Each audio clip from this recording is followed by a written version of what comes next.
Call Isha, listening to a woman sing. Let's discuss. The Torah says a person should watch and make sure he doesn't come to a matter that is evil.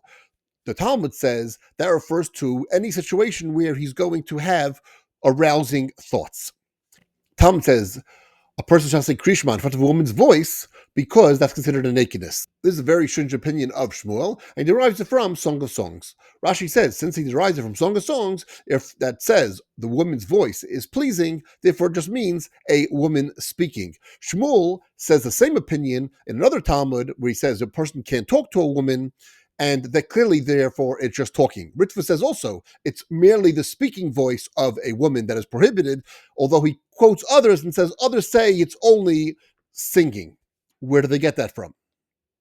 Rambam says that a man may not listen to the voice of any woman he is prohibited to.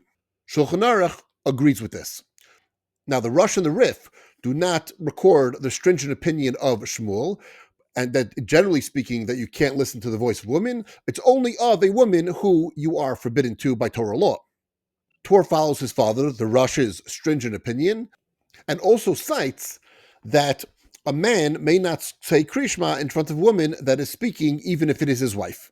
Shulchan Aruch says there's a stringent opinion that says a person may not say Krishma in front of a woman that is singing, only singing, and it's a stringent opinion. Mr. Brewer clarifies that it is only a stringent opinion, and really he would fulfill his obligation of saying Shema even if he heard a woman singing. However, if he's able to, he should say Shema over again without a blessing. Ramah says it's singing, and if he's familiar with the voice, then it's fine. If it's not his wife, though, who's he familiar with? So it must refer to his grandmother, his mother, his sister, his daughter, and his granddaughter. Ber Hativ says that there is no stringency on just a regular speaking voice. It's only on a singing voice, and it's both during Krishma and in general public.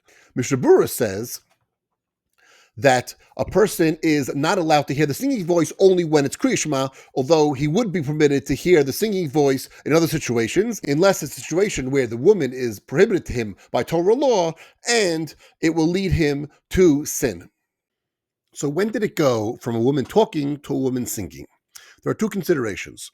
This is a consideration of a person saying Krishma, and there's consideration of a person at large.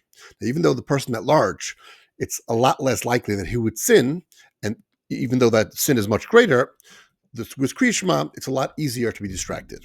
So it seems like Shmuel had a very stringent opinion, although none of the halachic authorities really adopted that opinion, unless it was a woman specifically prohibited to this man, and there was an opportunity where the man could actually sin. If not, then there was no prohibition. Other authorities couldn't come to terms with just speaking, even in a situation where the man is prohibited to the woman by Torah law, and therefore it must be something that would actually lead him to sin, which would be her singing voice.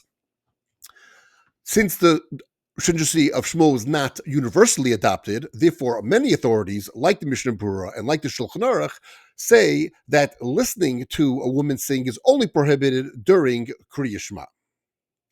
A lot of people base the custom on the more stringent opinion of the Tor and the Rush, who tried to give a broad stroke and say that it's prohibited to any woman that is prohibited to him. Therefore, a man may not hear any woman sing, whether she's prohibited to him or whether she's not prohibited to him by any Torah law, and that's how the custom has developed. However, by Torah, Mishnah, law, there is no prohibition at all to listen to a woman sing, and even according to the Talmud's stricter opinion, a lot of opinions only view that as a custom that has been adopted during Hilchos Kriya Shema. Any questions? Let me know.